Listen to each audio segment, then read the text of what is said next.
Hello, hello, hello. This is Gresh from the I Am CEO podcast, and I have a very special guest on the show today. I have Wendy Mahle. Wendy, excited to have you on the show. Well, thank you. Thank you for inviting me today, Gresh. Been listening to your podcasts and really enjoying the insights that I've been getting from those. So thank you. Yes, absolutely. Well, we love the fact that you're going to be part of those insights as well too, because I know you have a wealth of knowledge and information. And of course, before we jumped into that interview, I want to read a little bit more about Wendy so you can hear about some of the awesome things that she's been able to accomplish. And Wendy is the Chief Human Resource Strategist for Smarter Job Hunting, a company focused on helping individuals find the jobs they will treasure. Wendy is a seasoned executive in human resources who has been providing strategic leadership to both national and international companies specializing in healthcare, research, technology, retail, and communications. And throughout her career, Wendy has worked with fast changing companies, recently working in a leadership role to grow a national behavioral health company by 100% in a 3-year period. She has provided strategic leadership to companies experiencing contractions to their business due to economic or markets, as well as support to employees. Wendy utilizes this expertise with Smarter Job Hunting, a company helping HR departments develop and deploy cost-effective outplacement services, as well as providing services directly to individuals who are seeking to make career changes and find a job they will treasure. And Wendy has over 20 years of experience working with organizations in different sectors and has a wealth of knowledge and experience that we're grateful to get the chance to learn from today. And I actually was doing a little bit of research and I read a quote that she had in the Society of Human Resource Management. And she said, leaders who support employees changing needs and goals with training and opportunity keep the workforce engaged and evolved with the business. So I think it's just some of that leadership we're going to get a little taste of today. Wendy, are you ready to speak to the IMCO community? I am. I am. Awesome. Well, let's Thank get it you. started then. Absolutely. So to kind of kick everything off, what I wanted to do was just rewind the clock a little bit, hear a little bit more on your story. We'll let you get started with all the awesome work you've been doing. Well, thank you. Thank you. So, I've spent my career in human resources and have loved it. So, in the last 20 plus years, I've led HR departments, mostly in fast growing companies. I've been through mergers and acquisitions. I've been on the acquiring side. I've been on the acquired side. I've been through changes of ownership with PE companies, stock price splits, stock crashes, headquarters changes, and more. Like just lots and lots of changes through the years, and the effects that has on, the employees and all the things that comes with that. I've had an amazing path, a lot of fun in my career, a lot of work, and as I said, a lot of changes. And I've really had the opportunity to work with a lot of incredible people at all levels. And I've certainly had to conduct my share of layoffs and terminations, which has kind of been part of what's brought me to what I'm doing now.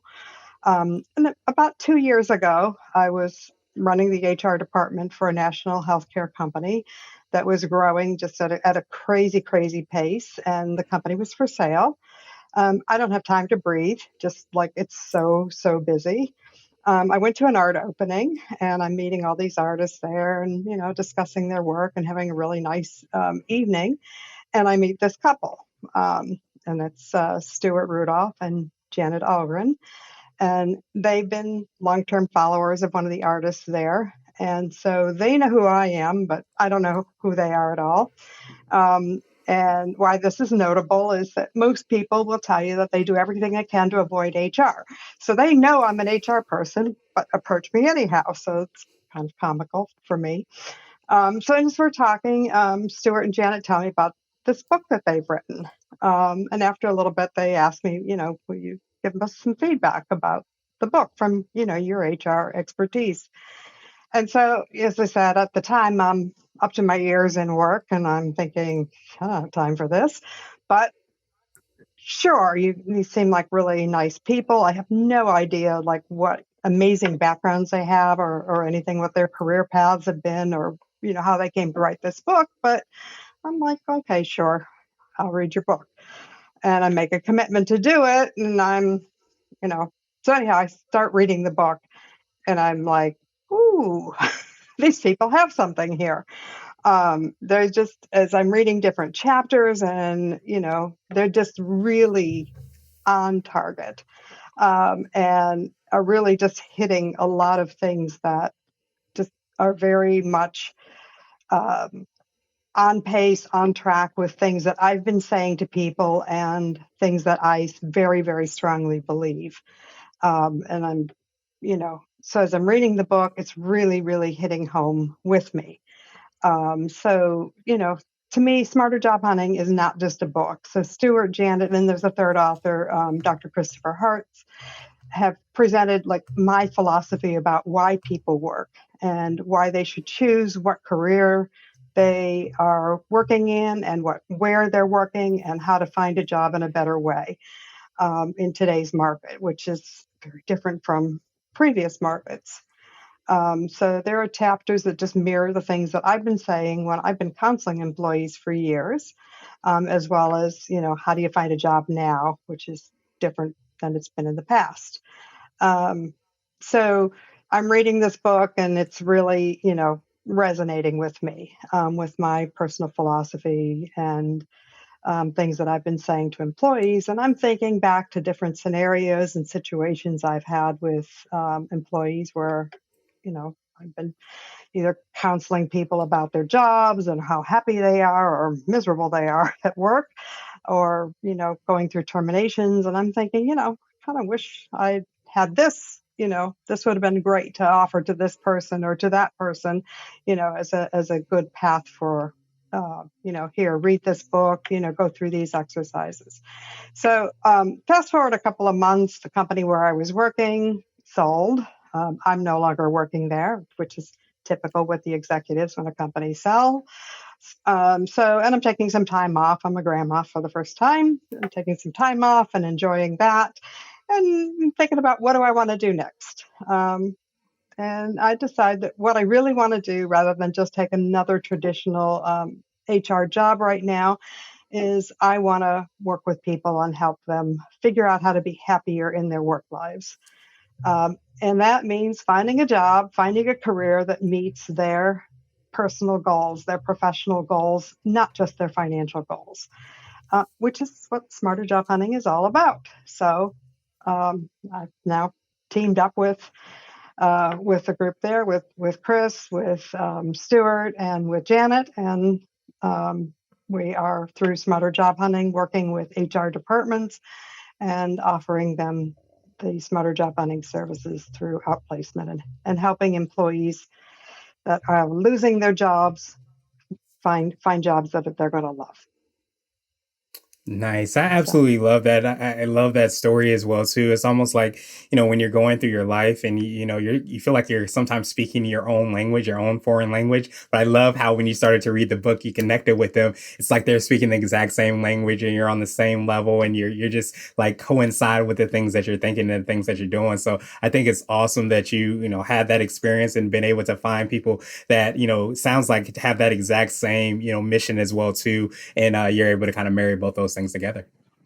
it was just really a great connection. And they had done all this research when they were putting the book together and pulled together other research studies, done their own research, and really pulled it together to create this book and methodology for finding, you know, and being able to compare jobs against each other. And, so it really just kind of pulled it all together. And it was a real eye opener for me to say, hey, here it is in a book, here it is in, and then turning it into an app and all the other things that we've pulled together through the Smarter Job Hunting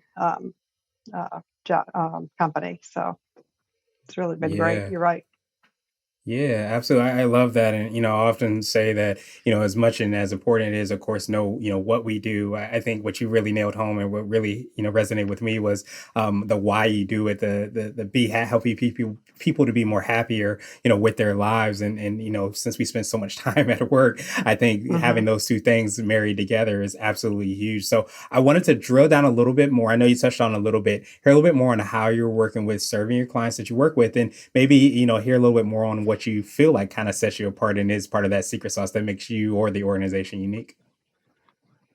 Sure. So what you know, every HR person, every manager is going to tell you that terminating employees is like the worst part of their job. It just it doesn't feel good. It's not fun. It's not fun for anybody. It's just really the worst part of every person's job. It's the people will tell you when it's happening to them. It's a it's a terrible thing. It affects them in every part of their life. So, it's just something that as you're going through it, whether you're on the person who's doing the termination, the person that it's happening to, or if it's your spouse or loved one that's happening to, it is just not a good thing to go through. And how it happens to you can make a huge difference. And the support that you get can make such a huge difference to how you come out of this on the other end. And so it's really important for a company to do this the right way. Um, so how you terminate employees, especially when it's not the employee's fault. And there's a lot of scenarios where it's not the employee's fault. It may not, maybe a layoff, but it may be that, the position has outgrown the employee or something else has happened where, it's just not in the control of the employee to be able to continue to do that job. So when that's happening, you need to be able to treat that person with respect, with compassion, and help them move on to their next role. And that's what outplacement does. So at Smarter Job Hunting, what we do is we work with the companies to help them when they're terminating employees so they can do it respectfully with dignity. And through the outplacement service, provide that individual with the knowledge, the counseling that they need to help move on to the next position more quickly and find a job that they're going to love. So, and do it more quickly. And we do it for a very reasonable price. And we've got, packages that are designed for what the employees need so that you're not spending a lot of money you don't need to be spending. Because, you know, you're probably not laying people off because the company's doing great financially. So you don't want to spend money that you don't need to spend. So, and our outplacement package is, it's a combination of services. So it really does help the employee in ways that they need to be helped. So you've got the book. The book provides the knowledge that the job seeker needs. It's available in a printed format, as an ebook, or as an interactive app. So it's available in the format that a person, depends on what the learner, what the person, which way are they going to learn best. Some people like a printed book. Some people prefer an app. It just depends on the individual. Some people like and prefer ebooks. So you can use it in any way that works best for you. And then we also provide counseling for the person to help them work through. So, and also continue to educate them. So providing the counseling to help them work through the situation. We work with them on their resume. We teach them how to leverage social media in the job search. For professional positions, studies are showing that 80% of positions are found through networking. So it's not, going on all the job boards and finding a job and shooting your resume out. It's actually through your own network that you're going to find a position. And so you need to learn how to leverage your network. And that's not an easy thing for people to do, especially when they've lost their job. It's difficult to go out and explain, why you're qualified to go and get the next job and to have that confidence to be able to do that. So we work with people on their resumes, really all aspects of the job, timing, keeping going, keeping your head up, storytelling, how to answer questions, everything that you need to do to be able to move forward into your next position. And also, most importantly, making sure that position that you're doing the kind of work that is going to be fulfilling to you.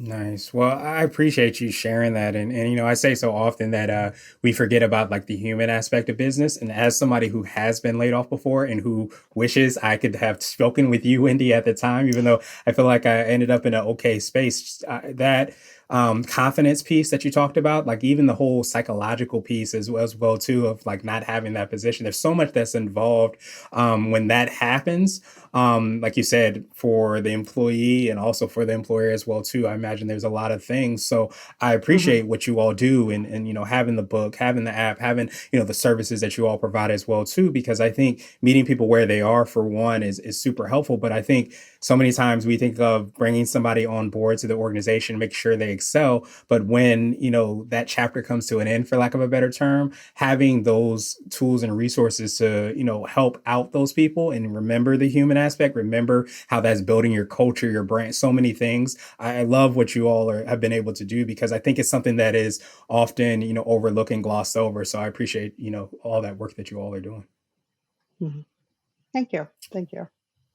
Absolutely, absolutely. So I wanted to switch gears a little bit, and I wanted to ask you for what I call a CEO hack. So this could be a little bit more of an app, a book, or a habit that you have, or it could be something from the book as well too. But what's something you think makes you more effective and efficient? Well, so anybody who's ever been interviewed for a job by me will tell you that the question that I ask every single person is, what gets you excited to jump out of bed and go to work every day? So I ask that of everybody because I think that, yes, we go to work because we need a paycheck, but we are also spending our time, our efforts, our energy, on our job. And it's important to be excited about what you're doing. And it's important to, want to jump out of bed and go to work almost every day. I mean, we're going to all have our days where it's just, we're not into it. But, work needs to be fulfilling. And you know, that's something that I think as an individual, we need to make sure that we have found that. But that said, I also think we need to remember that it's important to bring smiles and laughter into our own lives and into the lives of the people around us. And I try to laugh, make sure that I am having a good time, bringing a good time to the people around me. You know, I People who work with me say I have, you know, a, a unusual sense of humor, a dry sense of humor sometimes. But I want to make sure that the people who are, working with me, working for me, working around me are having a good time. I will laugh at myself. I like to laugh with other people. And I think that that's a very important thing for everybody, that we're having a good time when we're at work. And I've worked in some pretty serious businesses and I've worked in a lot of very serious situations, but I think that, you got to be able to laugh at work. That's an important thing. You got to be able to have a good time and like Yeah. what you're doing. Yeah, I agree with that. I often laughed at myself. I have a lot of material to do that laughing at too, so that always makes it a little bit easier. And I think But that you providing your own material? Yeah, me too. exactly. There you go. There you go. Having that experience piece, that's what the word that was coming up for me, having that experience of being able to laugh, have fun, and enjoy the things that you do. Because again, you're spending so much time often, where you are. Like, who says you can't enjoy yourself? And I love that you kind of quote unquote take that initiative and make sure that you provide that experience. But that question that you asked is so powerful. Not just, I think obviously when you're, interviewing somebody, you mentioned that you asked that question, but I think it's also something that we should ask on a regular basis of what does get you excited to jump out of bed, because I think often we can kind of lose sight of like why we're doing the things that we're doing, and we could get into the mode Hmm. of just having the morning coffee, waking up, going to work, doing all those things that we forget about the why, which is often the thing that kind of fuels you and gets you going more than anything else. Hmm. Yeah, exactly.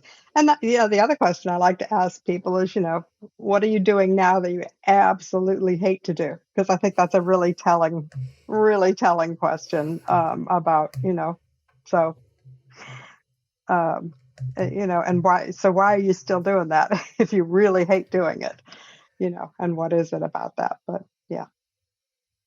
Yeah, often I feel like even too, like, and I don't know if you found this the exact same thing, but when you do ask the hate question, sometimes that could push you towards the thing that you end up loving to do if you know that you hate that, or you really strongly dislike it. It ends up bringing you a lot closer to your passion. Hmm. Exactly. Yeah. Yeah. Awesome, And awesome, that awesome. that often brings a lot of laughter out during the interview too, because Yeah. because I get gotten some good answers for that one. Yes, yes. I definitely would love to hear those. Yeah. So, what would you consider to be what I like to call more of a CEO nugget? So, this is a little bit more word of wisdom or piece of advice. I like to say it might be something you would tell, a fellow HR professional, or if you were to hop into a time machine, you might tell your younger business self. Well, I've been talking a lot about terminating employees, and because that's we're picking up where the termination has when the termination has happened, and I'm going to keep talking about that. So I've seen all sides of the termination, and obviously it is really a hard part, and it affects um, it affects the employee, it affects their family, it affects your company. Your customers look at how you treat. I mean, with social media today, everyone is looking at how you treat your employees. Your future hires are looking at that. Um, your current employees are looking at that and wondering, as they're picking up the extra work when you do a layoff, and they're picking up the extra work and they're thinking, hey, am I next? They're looking at how are you treating, and so it really is important for your company to treat employees well when you are forced to do those layoffs. And they happen. I don't think we can find a company out there that hasn't had to do, not a company that's been around for any length of time that hasn't had to do layoffs of some sort at some point in time. It just, it's a reality of life. And, you know, it speaks to who you are as a company when you do it right. It speaks to who you are as a CEO and who you are as a manager when you're doing it and you're doing it right and you're taking care of people. And so, if you are doing it right and you're taking care of people, you're treating them respectfully, you're helping them get where they need to go. There's a lot of good things that you can do that will really help people get to where they need to go and, you know, deal with it um, better than, you know, in the best way that they can deal with it, and recognizing that, it's not necessarily their fault and that they can move forward and move on to the next stage of their life.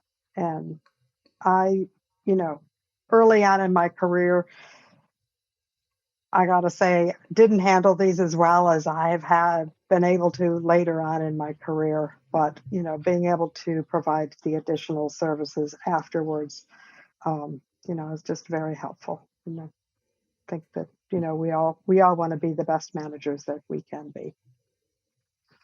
Yeah, absolutely. And it kind of just reminds me of the quote, yeah, of people don't care how much you know, so they know how much you care. And as you said so well, I mean, it ends up becoming part of, your brand, part of your recruitment, so to speak, on like how you're Mm-hmm. treating, employees, if you're trying to bring on other employees or, even just potentially clients and customers as well, too, seeing how you approach and, do some of the things. And I'm sure through the news, we've heard some kind of scary stories about how people have been laid off, and that doesn't Mm-hmm. kind of give trust or really goodwill towards those brands. So I think I love again what you do, and what you and everybody on the team does, because it helps to create a better experience. It helps to recognize that human aspect and kind of bring those things together, so at the end of the day you can have that really great experience that we've been touching on. I would agree. Yeah. Okay. Absolutely. So what would you consider to be your answer to my absolute favorite question, which is the definition of what it means to be a CEO? And we're hoping to have different quote unquote CEOs on this show. So, Wendy, what does being a CEO mean to you? So to me, it doesn't matter if your organization is, entertaining employees or entertaining people, feeding people, building widgets, houses, or creating cutting edge technology, or saving lives. It doesn't matter, what it is that your organization does. The CEO just needs to have clear goals, understand what the purpose of their organization is, and then surround themselves with the experts needed to help achieve those goals, and then give them the full reign and authority to do and be the experts that they are. To me, that's what a true leader does, and allow those people to be leaders and to lead their people. Um, in their roles. And as a CEO, you need to be able to build trust with all levels of your teams, and that's all the way down, all the levels.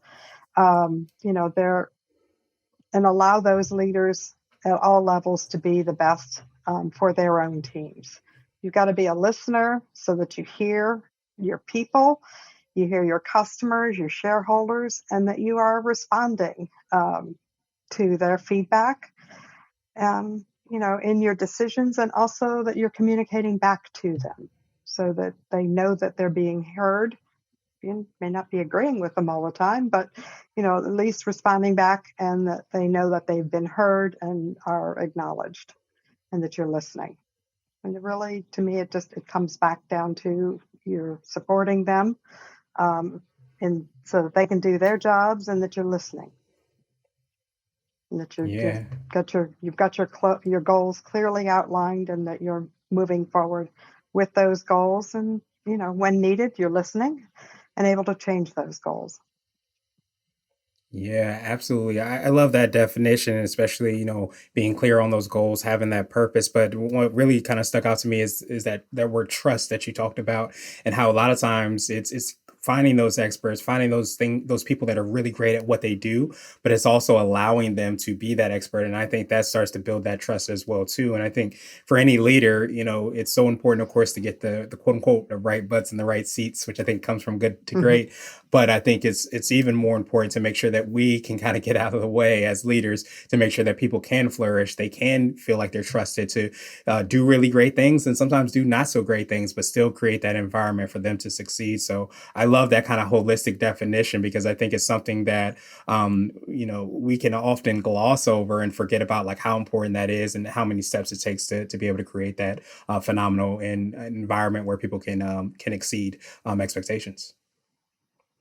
I agree. A long time ago, I had a CEO boss who said to me, I would rather you make the best decision that you know how to make today, and it be the wrong one, than you not make a decision. Just Mhm. like really gave me the freedom to move forward and make decisions, but also the permission to fail and learn from that. And that's really stuck with me, and has, as you can tell, formed part of my definition here. Yeah, absolutely. And I So imagine the DNA of everything that you've been able to do and build as well. So, Wendy, truly appreciate that definition. Of course, I appreciate your time even more. So, what I wanted to do now was pass you the mic, so to speak, just to see if there's anything additional you want to let our readers and listeners know. And of course, how best people can get a hold of you and your team, find out about the book, the app, all the awesome things that you all are working on. well, thank you. So we have the website, which is, smarterjobhunting.com. My email is my, WMAHLE at smarterjobhunting.com. Certainly would welcome emails from listeners, and be delighted to hear some feedback or engage in some discussions about this topic. It's, as I've said a couple of times today, layoffs are difficult, but they're difficult on everybody. And, certainly recognize that, and um, glad to help people with working through. That's what we do. Um, and, we work with individuals too, not just with companies. We've had individuals contact us and want to work with us directly because their company hasn't supported them. And that's, certainly we would not turn somebody away in that kind of a scenario. But really the goal is to just help people who are making a career change, whether it's through their own choice or somebody else's choice, and move forward with their life in a very positive way and get where they need to be and take care of themselves and their family. So I thank you for the Absolutely. opportunity to talk about that. No worries. Thank you for doing all the work, and that's what makes it, so beautiful. So of course we're gonna have the links and information in the show notes as well too, so that everybody can follow up, get the book, find out about all the awesome things you and your team are working on. But I think it's just so beautiful, the work that you all do, because as I mentioned, it can be a very frustrating time, and you feel so many feelings, so many emotions. But I love that you all have those things in place to help people kind of get across that bridge, for lack of a better term, to be able to go to whatever their next opportunity or next thing will be. And I think whether it be organizations or individuals or sometimes everything in between, to be able to have somebody or a team or resources to reach out to is absolutely huge. So thank you so much for being that resource for us today and all the awesome work that you do. And I hope you have a phenomenal rest of the day. Well, thank you, Gush. I appreciate it. You have a great day too.